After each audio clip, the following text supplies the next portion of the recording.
기도하심으로 2월 7일 주일 일부 예배를 하나님 앞에 드리겠습니다. 사랑이 많으신 하나님, 오늘도 거룩한 주일을 맞이하여 주님 앞에 나와 예배하오니 오늘 우리 예배를 받으시고 하나님이 우리에게 복 주시고자 약속하신 그 놀라운 은혜와 복을 오늘 우리 예배드리는 우리 모든 성도들의 마음과 그 영혼과 그 육체 위에 놀랍도록 부어 주시옵소서. 오늘 우리가 함께 예배를 준비하고 함께 이 예배를 통하여서 하나님의 은혜를 받고자 하오니 오늘 우리에게 풍성한 은혜와 긍휼하심을 부어 주시옵소서. 한 주간 받은 모든 상처와 힘든 일들을 다 주님 앞에 내려놓습니다. 수고하고 무거운 짐진 자들아 다 내게로 오라. 내가 너희를 쉬게 하리라고 하신 말씀에 의지합니다. 나의 모든 죄를 주님의 십자가 앞에 못 박습니다.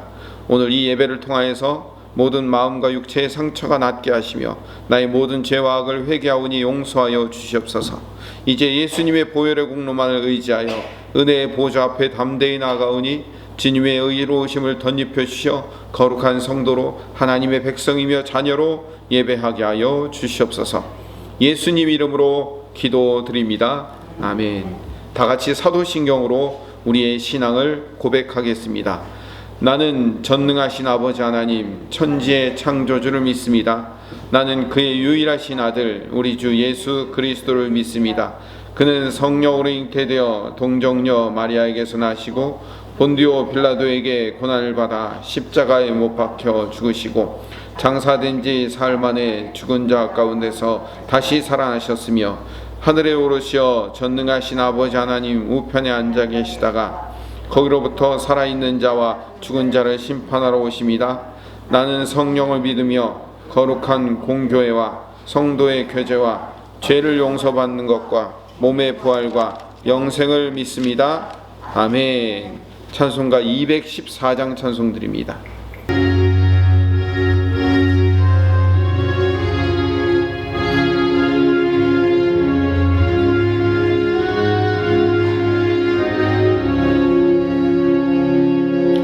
나 주의 도움 받고자 주 예수님께 빕니다. 그 구원 허락하셔서 날 받아 주소서. 내 모습 이대로 주 받아 주소서. 날 위해 돌아가신 주 날 받아 주소서. 큰 죄에 빠져 영죽을 날 위해 피 흘렸으니 주 형상대로 빚으사 날 받아 주소서. 내 모습 이대로 주 받아 주소서. 날 위해 돌아가신 주 날 받아 주소서. 내 힘과 결심 약하여 늘 넘어지기 쉬우니 주 이름으로 구원해 날 받아 주소서. 내 모습 이대로 주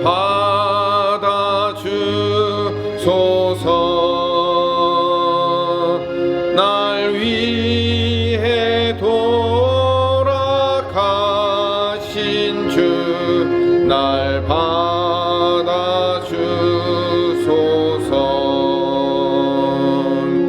내 주님 서신 발 앞에 나 꿇어 엎드렸으니 그 크신 역사 이루게 날 받아주소서.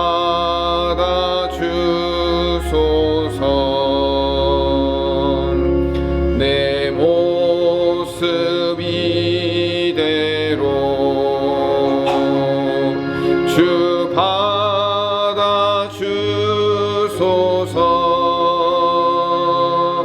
날 위해 돌아가신 주 날 받아주소서.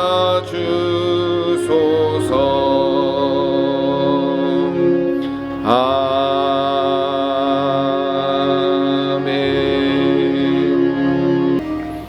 사랑이 많으신 하나님, 오늘 말씀 가운데 하나님 우리에게 성막을 주신 이유와 또 우리를 교회로 삼으신 분명한 이유를 깨닫고 하나님이 우리 안에, 우리가 하나님 안에 거하는 동행의 삶을 사는 것이 성막을 사는 목적임을 깨닫는 주의 백성 되게 하여 주시옵소서. 오늘도 말씀 가운데 함께하여 주셨기를 간절히 바라옵고 예수님 이름으로 기도드립니다. 아멘. 함께 상고할 하나님의 말씀은 출애굽기 25장 18절에서 22절 말씀입니다. 금을 두들겨서 그룹 2개를 만들고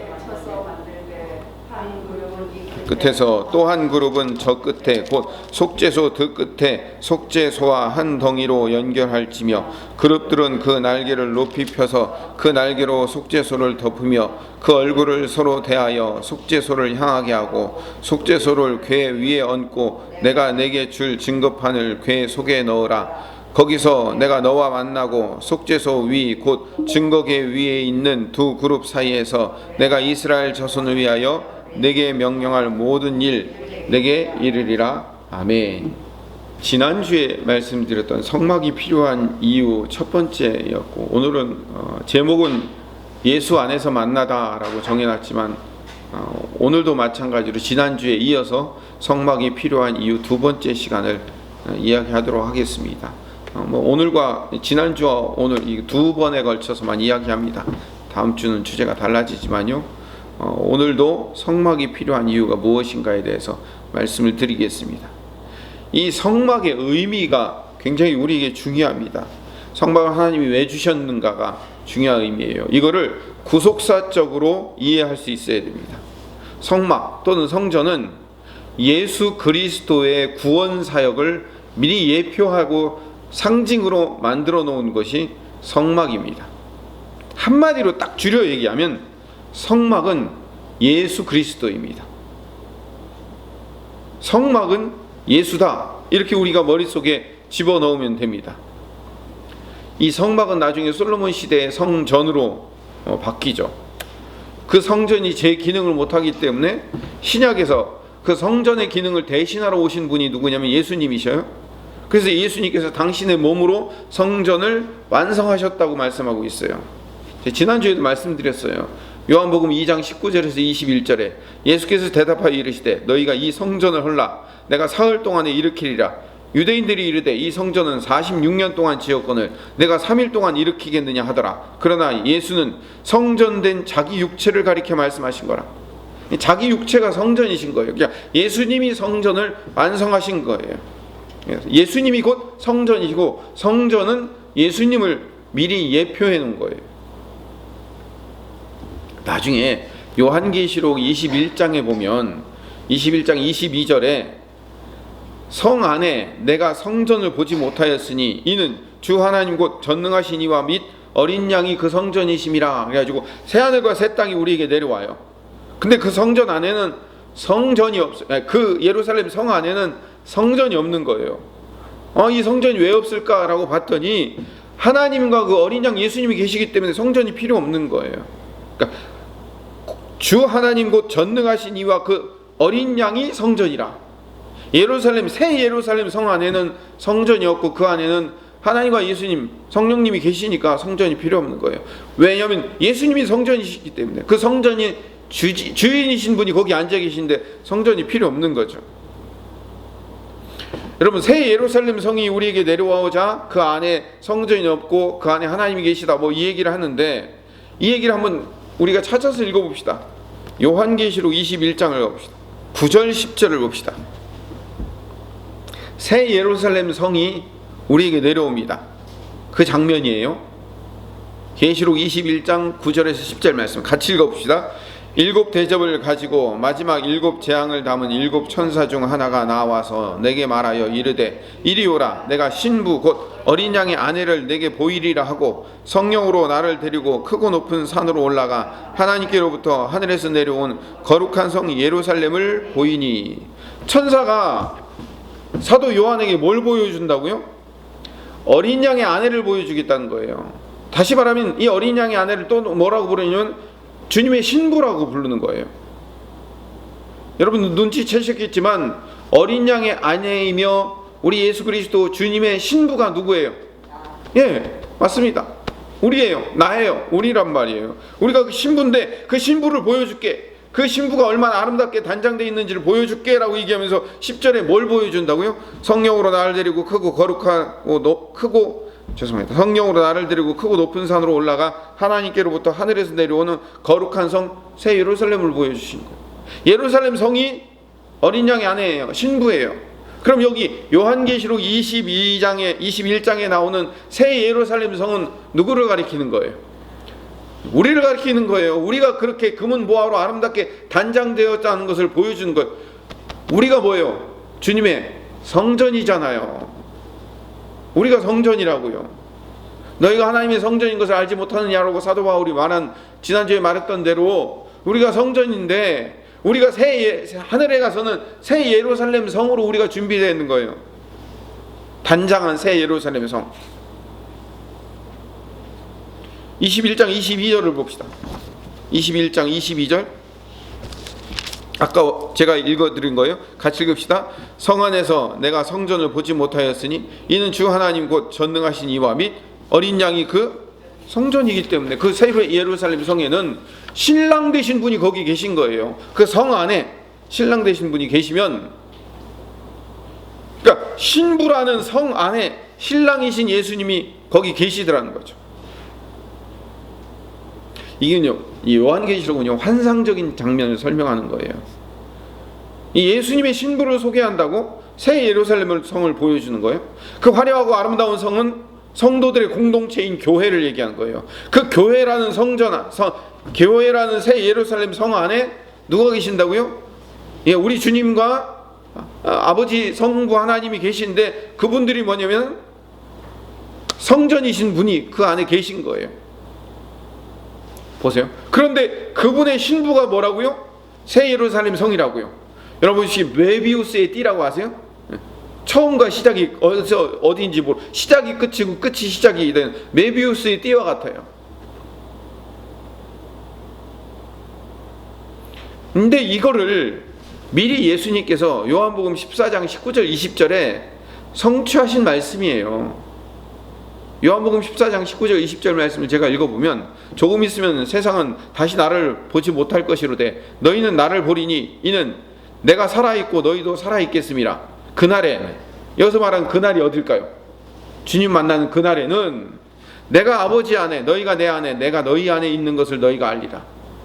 자, 오늘 말씀의 핵심 결론이 이거예요. 너희가 내 안에, 내가 너희 안에 있을 것이다. 이거를 요한계시록적인 표현으로 어떻게 된다고요? 주님의 신부를 보여주겠다라고 천사가 얘기하고, 자, 저게 신부야 라고 얘기하는데 새 예루살렘 성이 내려오는 거예요. 그 성 안에는 성전이 없어요.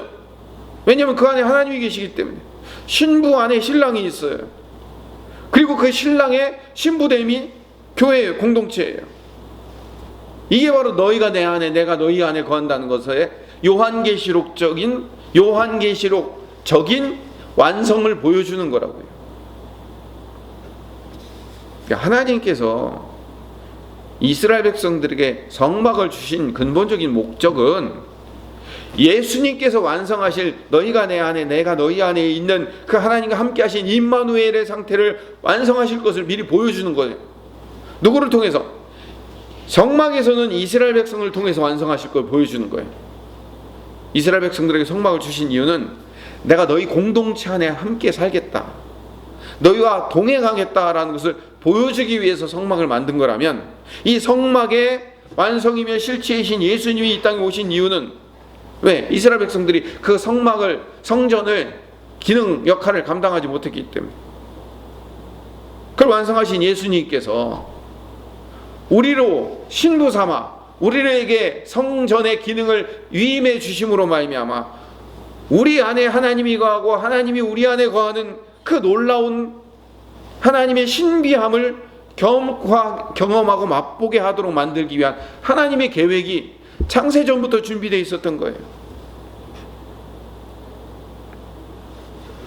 그래서 지난주에 말씀드린 대로 출애굽의 핵심은 유월절에 있다고 그랬어요. 유월절 사건은 예수 그리스도의 피 흘림과 구원의 사건을 미리 보여주는 예표적인 사건이라고 말씀드렸어요. 그러면 성막과 제사 제도도 마찬가지로 예수 그리스도를 상징하는 거예요. 성막의 기구 하나하나가 전부 다 예수님을 상징해요. 성막의 구조가 다 예수님을 상징해요.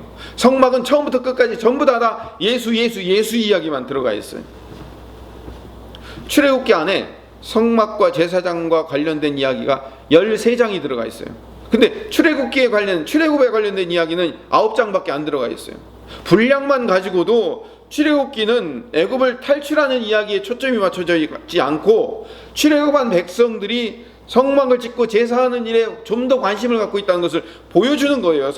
이 출애굽기 자체가.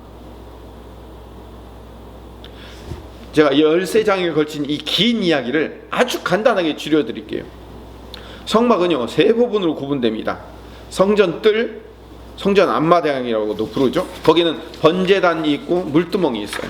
그리고 성소가 있어요. 성소 안에는 분향단, 떡상, 등잔대가 있어요. 그리고 그 성소 안에는 지성소가 있어요. 그 지성소 안에는 언약궤, 법궤라고 부르는 언약궤만 있어요. 3부분으로 나뉜 거예요. 성전 마당, 성소, 지성소, 딱 3부분으로 구분되는데, 이게 뭘 상징하냐면 예수님의 사역을 상징해요. 예수님이 3중 사역이라고 하죠. 뭐예요? 선지자, 제사장, 왕의 사역을 이야기하는 거예요. 선지자적 사역은 예수 그리스도의 구원하심, 과거적 사역이에요. 과거의 십자가로 우리를 구원하신 것. 제사장적 사역은 현재 우리의 삶에서 구원을 완성하고 계신 거예요. 그래서 사도 바울이 두렵고 떨림으로 너희 구원을 이루어 가라고 얘기하는 거예요. 현재적 구원의 이룸. 그 왕적 사역은 뭐냐면 미래에 완성하실 거예요. 구원을. 그래서 우리 성도들을 왕의 자녀로 삼아서 영원한 하나님의 나라에서 1000년 동안 왕노릇하게 만드신다. 그거예요. 조금 더 자세히 들어가 봅시다. 성전 뜰 안에는 번제단이 있어요. 번제단은 양을 잡아 피를 쏟고 그것을 불로 태워서 하나님 앞에 드리는 과거적이며 선지자적인 사역이에요. 선지자적인 사역이라는 게 뭐냐면 이스라엘의 죄를 고발하는 거예요. 고발하기 때문에 어떻게 돼요? 다 태워서 죽여야만 하는 거예요. 그래서 세례 요한이 나타나서 어떻게 한 거예요? 마지막 선지자 역할을 하잖아요. 너희들 아브라함의 자손이라고 함부로 얘기하지 마라. 돌을 넣어도 이 아브라함의 자손을 만들 수 있어. 회개하지 않으면 안 돼 라고 선지자, 마지막 선지자로 선포하잖아요. 이스라엘의 죄를 고발하는 역할을 하는 거예요. 그래서 번제단에서 그 죄를 고발당하니까 어떻게 돼요? 다 태워 죽여야 하는 거예요. 그 다음에 가운데 들어가 있는 성소는 구원의 현재적인 제사장적 사역이에요. 분향단과 떡상과 등잔대가 있다고 그랬어요. 분향단은 하나님 앞에 올려지는 기도를 상징하는데, 누가 드리는 기도냐면 우리가 하나님 앞에 드리는 기도가 아니라 사실은 예수님이 드리는 기도예요. 히브리서 7장 25절에 보니까 그러므로 자기를 힘입어 하나님께 나아가는 자들을 온전히 구원하실 수 있으니, 누가? 주님이.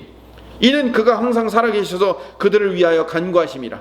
하나님이 영원토록 우리를 위해서 간구하시는 거예요. 그게 뭐예요? 분향단이 바로 예수님의 기도를 상징하는 거예요. 영원토록 우리를 위해서 간구하시는 우리 주님. 그래서 우리가 우리의 모든 기도의 마지막에는 누구의 이름으로 기도하는 거예요? 예수님의 이름으로 기도합니다. 아멘 하잖아요. 왜? 사실은 우리가 기도를 드리고 있다고 하지만 우리의 기도는 다 누구를 통해서 올라가기 때문에, 예수님 예수님 통해서 올라가기 때문에 그게 분향단이에요. 분향단. 향기가 예수님을 통해서 올라가는 거예요. 떡상은 말씀 그대로 떡은 뭐예요? 주님이에요. 주님의 말씀. 요한복음 1장 1절에 태초에 말씀이 계시니라 그 말씀이 하나님과 함께 계셨으니 그 말씀은 곧 하나님이시라. 그래가지고 예수님 그분이 말씀이신 분이에요. 그래서 그분이 오셔서 우리의 생명의 떡이 되시잖아요. 이 떡상은 예수님을 의미한다고요. 마지막 등잔대는 특별하게 성령 하나님을 상징해요. 불러 오시는 분. 그래서 성소는 말씀인 떡상과 기도인 분향단과 성령인 등잔대가 함께 어우러져서 예배하는 거예요. 다시 말하면 말씀과 기도와 성령이 어우러지는 예배. 여러분 예배의 본질이 이제 알겠죠? 예배의 본질이 거기 있는 거예요. 말씀과 기도와 성령님이 계셔야 돼요. 그래야 예배가 된단 말이에요. 그래서 영과 진리로 예배해야 된다는 게 바로 그거예요. 영이 뭐예요? 영이 성령님이에요. 진리가 뭐예요? 길과 진리의 생명 되신 분이 누구예요? 예수님이시잖아요. 그거 얘기하고 있는 거예요. 마지막으로 지성소는 미래적인 왕적인 사역이라고 말씀드렸죠. 1년에 단 한 번 대제사장이 들어갈 수 있는 곳인데 예수 그리스도께서 대제사장이 되셔서 단 한 번의 영원한 제사를 드리심으로 말미암아 성소와 지성소 사이에 있는 휘장을 가르심으로 누구나 은혜의 보좌 앞에 담대히 나갈 수 있게 되는 거예요. 예수님의 사역을 위해서 미리 만들어 놓은 게 지성소라고요. 그 지성소에는 누구만 들어갈 수 있어요? 마지막에 하나님의 왕된 자녀만 들어가서 1000년 동안 왕노릇 할 수 있는 거예요. 여러분 1000년이라고 해서 진짜 1000년만 딱 왕노릇 한다 이렇게 생각하지 마십시오. 항상 성경은 뭐예요? 상징적으로 읽으라고 그랬죠. 이 유대인들이 말하는 1000년이라는 의미는 영원의 의미를 갖고 있는 거예요. 출애굽 26장으로 넘어가면 성막을 만들 때 출애굽 26장 1절에 보면 가늘게 꼰 배실로 청색, 자색, 홍색 실로 그룹을 만들으라고 해요. 이 그룹이 뭐냐면 체르빔이라고 얘기하는 천사예요. 천사. 이 천사를 정교하게 수놓아서 10폭의 장막을 만들으라는 거예요. 그 10폭의 장막을 쭉 늘어놓은 게 뭐예요? 그게 성막이 되는 거예요. 성막, 장막이죠. 근데 그 10폭의 장막을 이렇게 쭉 앞뒤 좌우로 이렇게 늘어놓고 천장까지 해놔야 되는데 그 장막에 뭘 새기라고요? 그룹이라는 천사를 새기라는 거예요. 체르빔이라는 천사. 근데 그 천사를 어떻게 만드냐면 가늘게 꼰 배실, 청색, 자색, 홍색 실로 만들으라는 거예요. 근데 이 네 가지 색깔 안에도 예수님 이야기가 들어가는 거예요. 배실은 흰색을 얘기하는데 흰색은 선지자 색깔이에요. 선지자 색깔. 깨끗함을 상징하는 거예요. 그래서 늘 선지자들은 깨끗함과 정결함의 상징이잖아요. 자색은 뭐예요? 자색은 왕이 입는 옷이에요. 그래서 예수님이 마지막에 자색 옷을 입힌 게 뭐예요? 그게 왕의 옷이잖아요. 네가 가짜 왕이다라는 의미로. 그리고 청색은 대제사장이에요. 죄송합니다. 대제사장, 거룩함을 가지고 있는 대제사장의 옷이에요. 그러니까 제사장의 역할을 감당하는 게 청색이에요. 근데 이 청색, 흰색, 그리고 자색, 이 세 가지 색깔은 예수님의 왕적, 선지자적, 제사장적 사역을 얘기하는데 거기다 홍색이 하나 더 들어가 있어요. 이 홍색이 뭐냐면 피의 색이에요. 예수 그리스도의 피로 덮어야 된다는 그 상징적인 의미가 하나하나에 다 들어가 있다고요. 근데 이제 이 체르빔이라는 이 천사는 원래 오늘 우리가 읽은 출애굽기 25장 18절에서 22절의 말씀이 뭘 만드는 거예요? 지성소 안에 속죄소가 뭐라고 말씀드렸죠? 법궤가, 이 언약궤가 이거라면 속죄소는 이 위에 뚜껑이라고 했어요. 이 뚜껑이 속죄소예요. 근데 이 뚜껑 속죄소 위에다가 뭘 만들어야 되냐면 그룹이라는 그 체르빔 천사 둘을 위에다가 딱 얹혀서 함께 같이 여기다가 그냥 얹어 놓는 게 아니라 만들 때부터 이 천사를 거기다 딱 붙여가지고 만드는 거예요. 그 속죄소 만드는 장면이 오늘 본문의 이야기예요. 우리가 읽은. 근데 이 법궤 뚜껑 위에 올려져 있는 이 천사가 양쪽으로 두 천사가 이렇게 이 마주보고 서 있는 거예요.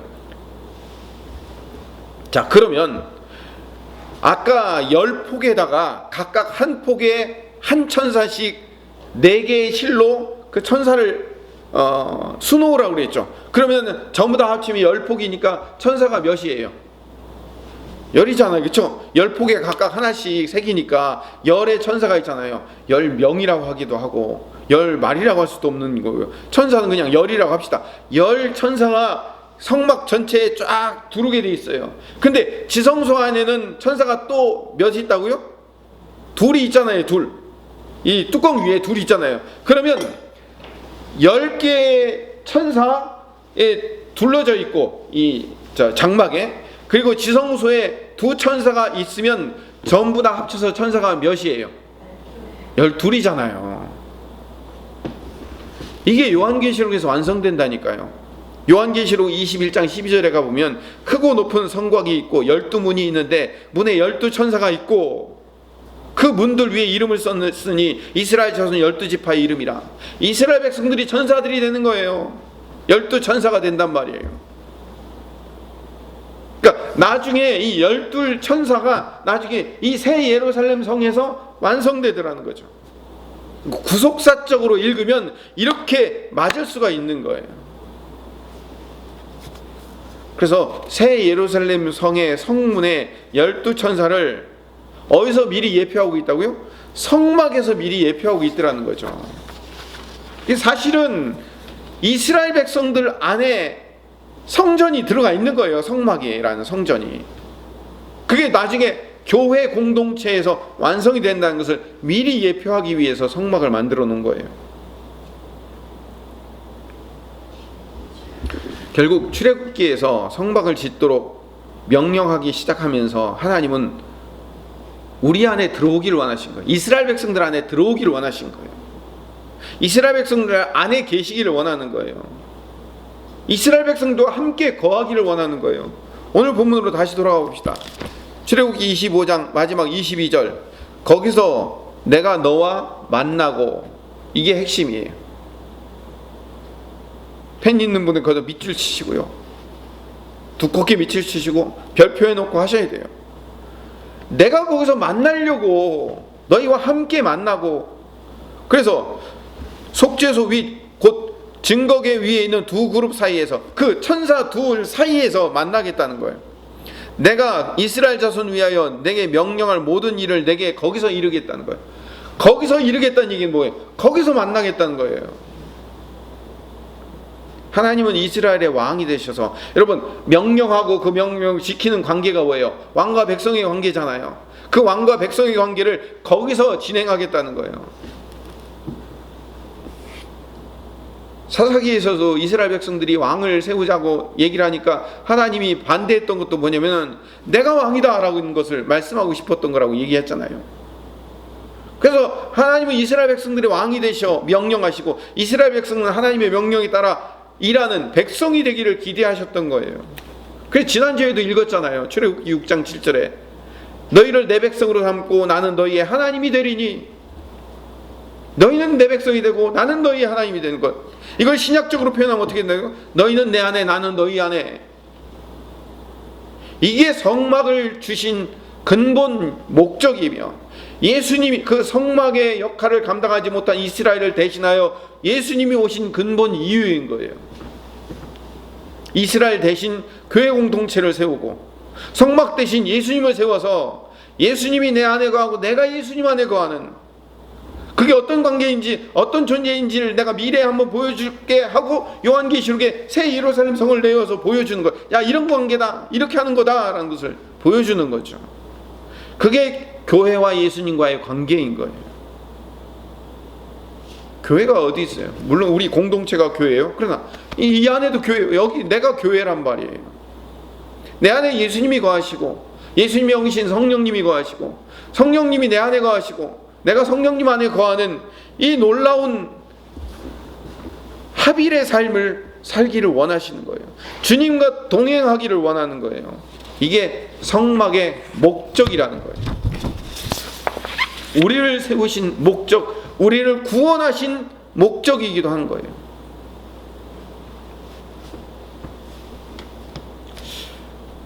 중국에서 원나라 시대에 전염병이 시작됐어요. 모든 전염병의 원인은 중국이었던 모양입니다. 몽골의 지배가 시작되기 전에 중국 인구가 약 1억 2,300만 명이었답니다. 학자들의 의견에 따르면. 근데 이 몽골이 지배한 이후로 6,500만 명으로 감소됐어요. 반으로 줄었어요. 몽고가 중국인들을 도살했기 때문에 그런 건 아니고, 인구가 이렇게 반으로 팍 줄었던 이유는 전염병 때문에 그랬어요. 1334년 원나라 허베이에서 전염병이 시작되었는데요. 1353년에서 54년에 중국의 8개 지방에 전염병이 확산되어서 지금도 중국 역사책의 기록에 보면 이런 기록이 나와요. 2-3명에 1명은 죽는다. 이런 기록이 나왔어요. 2-3명에 1명이 죽는다는 것은 엄청난 인구가 그렇게 줄었기 때문에 1억 2,300만 명이 6,500만 명밖에 안 된 거예요. 몽골이 중국을 정복하고 원나라를 세운 다음에 활발한 정복 전쟁을 펼치면서 이 전염병이 실크로드를 따라서 유럽으로 가요. 1347년에 원나라 징기스칸의 그 큰아들이었던 주치라는 큰아들이 유럽을 정복하기 위해서 아시아와 유럽의 중간에 있는 그 카파라는 도시가 있어요. 이 관문이에요. 아시아와 유럽의 관문인데 이 카파를 주치가 포위를 했어요.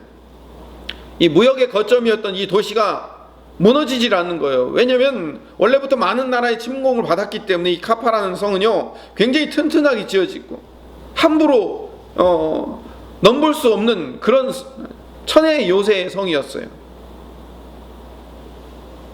이 도시가 아무리 공격을 해도 무너지지 않으니까 이 징기스칸의 장남이었던 주치가 몽골군 사이에 퍼지고 있었던 그 전염병으로 죽은 시체를 돌 대신에 투석기에 던져가지고 그걸 카파성 안으로 집어 던진 거예요.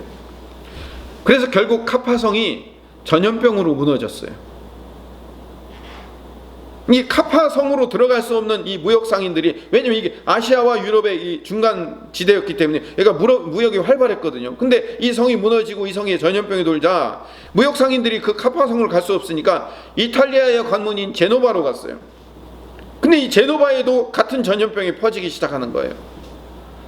이 카파로 제노바로 오는 이 무역선들이 제노바는 아예 이 무역선들이 들어오지 못하도록 딱 막아버린 거예요. 그러니까 이 무역선들이 갈 길을 못 찾는 거예요. 모든 이 도시들이 전염병 때문에 항구를 막으니까 예나 지금이나 어떻게 하는 거예요? 전염병이 생기면 차단하고 막는 거예요. 우리도 항구를 차단하고 공항을 차단하잖아요.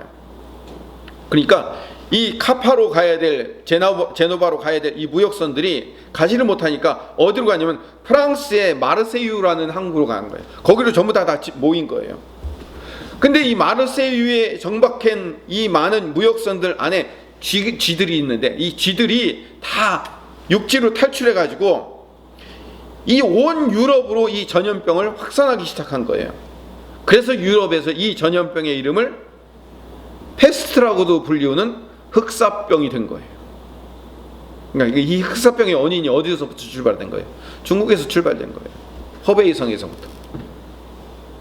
그래서 1347년에서 51년 사이에 3년 동안 유럽 인구의 2천만 명이 죽어요.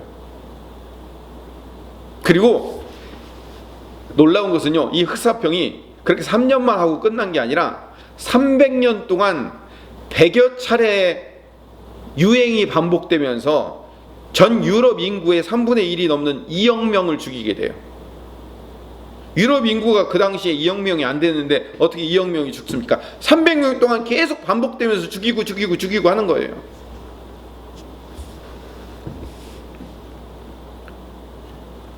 그 당시 의사들은요, 이 새 부리처럼 이렇게 길게 생긴 이런 향신료 주머니를 이렇게 달고 다녔어요. 근데 그 의사들이 패스트에 걸리질 않는 거예요. 왜 그랬을까요? 이게 향신료 주머니가 달린 두건을 쓰고 다니는데 그게 지금 현대 마스크 역할을 했던 거예요. 그리고 밀라노라는 도시는요, 환자와 가족들을 이 발생을 하면 집안에 딱 넣고 못으로 박아서 나오지도 못하게 막아버렸어요. 그래서 유럽의 밀라노라는 도시만 사망률이 15%밖에 안 됐대요. 다른 나라들은 막 어마어마한 피해를 받는데. 크로아티아의 라구라사라는 지역이 있는데 1477년에 2차 유행이 시작되는데 주변 섬들로부터 사람들이나 물자들이 막 오기 시작하니까 일단 30일 동안 격리시키고 괜찮으면 섬 안으로 들여보내고 성 밖으로 들여보내고 했었는데, 이게 확산이 되니까 1397년에 40일로 늘렸어요. 그래서 모든 배들은 일단 40일 동안은 항구에 정박했다가 아무 이상이 없으면 그때 나와라 이거죠. 지금은 이렇게 몇 주 동안이죠? 2주 동안 격리되죠. 그렇죠? 외국 나갔다 오면. 그때는 40일 동안 격리되었었어요. 그 40이라는 말이 기원이 되어서 지금 검역이라는 단어가 커런틴인데, 이 커런틴이라는 검역이라는 단어가 쿼터라고 알죠? 4분의 1. 라틴어로 이 쿼터라는 단어가 4라는 의미거든요. 이 4라는 의미, 40이라는 의미에서 쿼런틴이라는 단어가 나온 거예요. 검역이라는 단어가 나온 거예요. 40일. 노르웨이에서는요, 이 페스트가 퍼져가지고 사람이 전부 다 죽고 개만 살아남았어요. 그래서 그 도시의 이름이 지금도 훈도르프예요. 개의 도시라는 뜻이죠. 얼마큼 사람들이 다 죽었으면 그렇게 됐겠어요.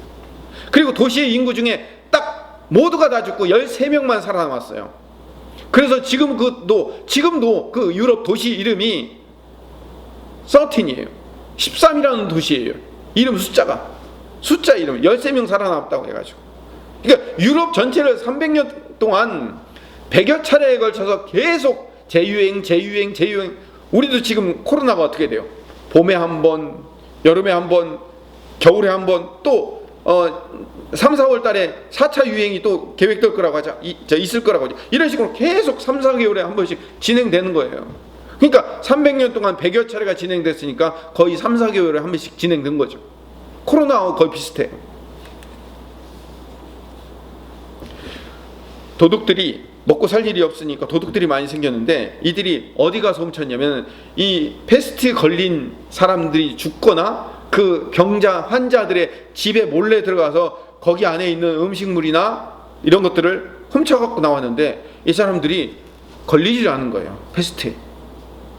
그래갖고 경찰서장이 이들을 잡아가지고, 너희들이 왜 그 흑사병이 걸린 집마다 찾아다니면서 물건을 훔쳤는데도 불구하고 너희들이 걸리지 않은 그 이유를 우리에게 대주면 너희들을 석방시켜주겠다라고 얘기를 했대요. 근데 그들은 어떻게 했냐면 온몸에 식초를 바르고 갔어요. 여러분, 그 식초가 무슨 역할을 했는지 아십니까? 지금의 소독제, 항균제 역할을 한 거예요. 물론 지금 소독제를 식초로 쓰려면은 식초 전체를 몸에다 뿌려야 되지만, 지금은 너무 쉽게 이렇게 손소독제 요만큼만 뿌리면 되지만요, 그 당시에는 과학기술이 발전하지 못했기 때문에 식초를 온몸에 뿌리고 감으로 말미암아 소독제 역할을 했다는 것을 그때 증명을 한 거예요. 그러니까 역사는요 계속 반복되고 있어요. 당시 가장 유행했던 게 뭐냐면 종말론이었어요. 한번 생각해 보세요. 인구의 3분의 1이 죽고 300년 동안 계속해서 사람들이 끊임없이 3분의 1씩 인구들이 죽어나갔을 때 사람들이 어떻게 했어요? 당연히 사람들 사이에서 종말론이 팽배했겠죠. 근데 이 종말론의 이단적 요소가 너무 많기 때문에, 그 당시 중세교회도 안 그래도 이단적인데 중세교회의 이단적 요소로 말미암아 이 종말론으로 온 세상이 종말론으로 팽배했어요.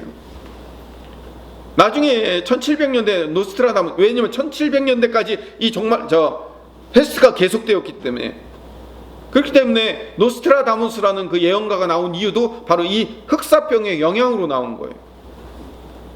근데 문제는 교회의 권위가 떨어지기 시작하는 거예요. 교회에서 성수를 뿌리면 패스트에 걸리지 않는다고 성수를 뿌리고 다녔어요.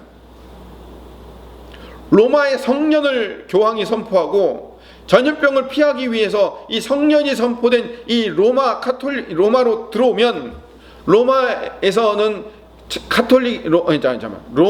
절대로 걸리지 않는다라는 이상한 소문이 퍼져서, 로마로 이 흑사병을 피하기 위해서 수많은 순례단들이 한꺼번에 몰려들어 가지고, 흑사병이 그 자리에서 사람이 많이 모이면 어떻게 될까요? 한꺼번에 많이 퍼지죠. 그래서 이 로마에서 흑사병으로 엄청난 인구가 죽었다는 기록이 지금도 나와 있습니다. 이 전염병을 막는 방법이 모르니까 이 전염병을 막는 유일한 방법이 사열이었어요. 안 그래도 면역력이 약해가지고 죽어가는 환자들의 몸을 찢어가지고 피를 흘리게 만든 거예요. 그래서 더러운 피를 흘려보내면 새 피가 나와가지고 회복된다라는 그런 거짓 뉴스들 때문에 이거를 교회에서 부추기는 거예요. 교회에서. 그래서 결국은 흑사병의 영향으로 중세 봉건 제도와 함께 중세 교회의 권위가 땅바닥에 무너지게 되어 있어요. 당시 세상을 지배했던 곳이 교회였거든요. 교회가 온 유럽을 지배했고 교회가 온 세상을 지배했다고 해도 과언이 아닌데 그 교회를 무너뜨리기 시작한 거예요. 누가 무너뜨리셨을까요? 페스트님께서 무너뜨리셨을까요? 아니요. 하나님이 교회를 무너뜨렸습니다. 반복되는 역사를 보면서 우리 자신을 봐야 됩니다. 지금 한국교회는 1990년대를 기점으로 해서 1200만 성도를 자랑했어요. 4명 중에 1명은 그리스도인이다 라고 자랑했는데 지금은 현재 800만의 그리스도인이 있고 코로나 이후로는 600만 이하로 줄어들 거라고 말하고 있습니다. 맞습니다. 600만도 많이 보는 거예요. 전 인구의 4분의 1, 그러니까 25%라고 자신했던 인구가 11% 이하로 줄게 되는 거예요. 4명에 한 명꼴이었던 예수 믿는 사람들이 10명에 1명꼴로 줄어들게 되는 거예요. 당연하죠. 개신교에 대한 혐오율이 73%가 넘으니까 당연한 결과예요. 여러분 오해하지 마십시오. 세상이 교회만 미워했기 때문에 이런 결과가 나온 게 아닙니다. 세상을 탓하지 마십시오. 제가 여러 번 분명히 말씀드리지만 이건 하나님의 심판의 결과입니다. 하나님께서 하나님의 방법으로 교회를 갱신하고 개혁하려는 하나님의 계획입니다. 이스라엘이 성전의 기능을 발휘하지 못하자 이스라엘을 무너뜨리고 그들을 바벨론 포로로 끌고 가서 결국은 그 이스라엘 백성들을 갱신시키셨어요. 10년 전에 1907년에 그 평양의 대부흥운동을 기대하면서 우리에게도 100년 후에 다시 부흥을 주시옵소서, 지금 이때 부흥을 주시옵소서라고 온 교회가 같이 기도했습니다. 그렇게 기도한 결과가 뭐예요? 코로나19로 말미암은 교회 심판이에요. 여러분 성경은 분명합니다. 하박국 선지자가 수년 내에 부흥을 달라고 기도한 결과가 뭐예요? 바벨론 포로로 인한 남유다의 멸망이잖아요. 부흥을 부르시는 그 결과가 심판이었어요. 제가 이번 사순절에 고린도 후서를 끝내고 이 하박국 미가 가지고 소선지서를 함께 나눌 예정인데요. 새벽에 하박국 선지자를 읽으면 분명히 거기에 나와 있어요. 부흥을 달라고 했을 때 진정한 부흥은 어디로부터 출발하냐면 심판으로부터 출발한다는 것을 성경이 분명히 말하고 있다고요. 에스겔서에서도 얘기하고 이사야서에서도 얘기하잖아요. 이사야서는 시작하자마자 내 마당 밟지 마라, 너희들 다시는 제사를 가지고 오지 마라, 내가 이제 너희들의 재물에 지쳐 힘들다, 성전 문을 누가 좀 닫았으면 좋겠다 라고 하나님이 심판을 선포하는 이유가 뭐라고요? 갱신은, 회복은, 부흥은 심판으로부터 시작되기 때문에 그런 거예요. 저는 이렇게 생각합니다. 하나님이 코로나19를 통해서 그리스도인들을 1200만에서 800만으로 800만에서 600만 이하로 주시는구나. 아 이제 교회가 망했다. 아니요, 교회가 망했다가 아니라 아 드디어 하나님이 교회를 갱신시키는구나. 저는 희망이 여기에 있어요. 소망을 갖게 됐어요.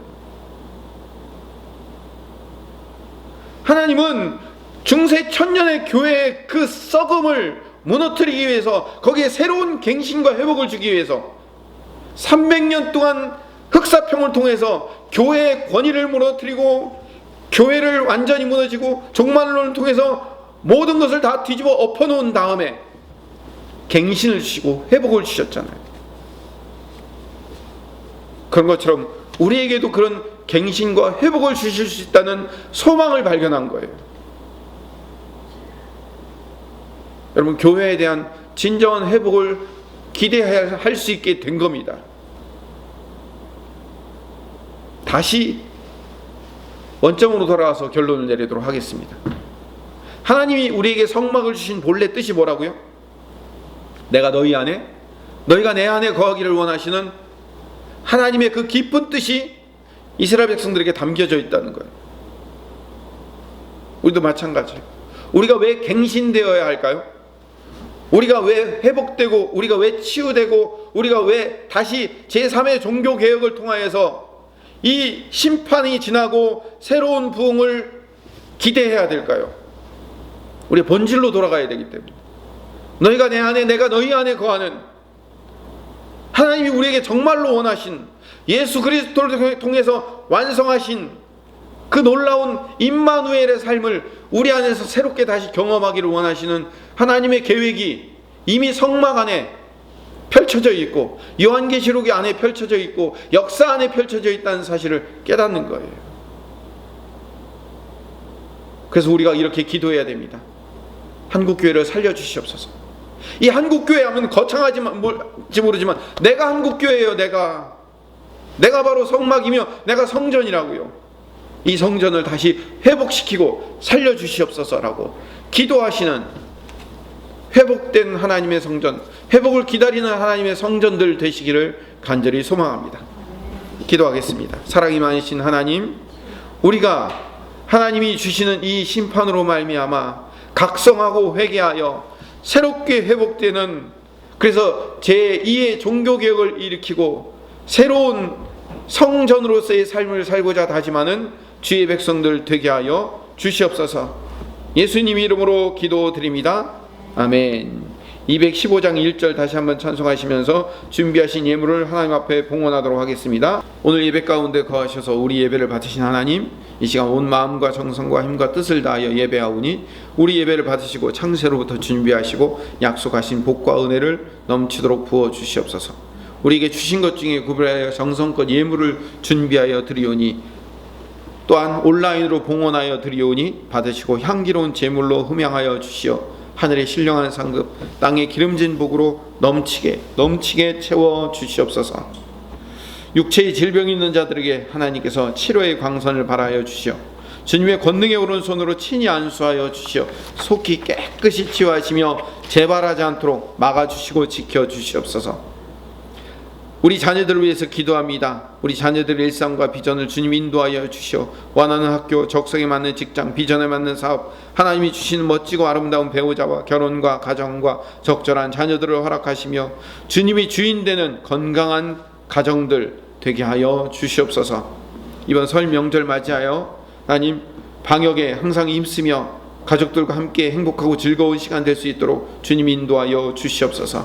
이제는 우리 구주 예수 그리스도의 풍성하신 은혜와 창조하시며 섭리하시는 하나님의 무한하신 사랑하심과 우리 안에 계셔서 우리 삶을 인도하시는 성령님의 교통하심과 충만하심과 기름 부으심과 역사하심이 성전된 삶을 살기로 다짐하는 우리 모든 김포수종교 성도들 머리 위에, 이 자리에 함께하는 모든 하나님의 백성들 머리 위에 영원토록 함께 하시옵기를 간절히 축원하옵나이다. 아멘.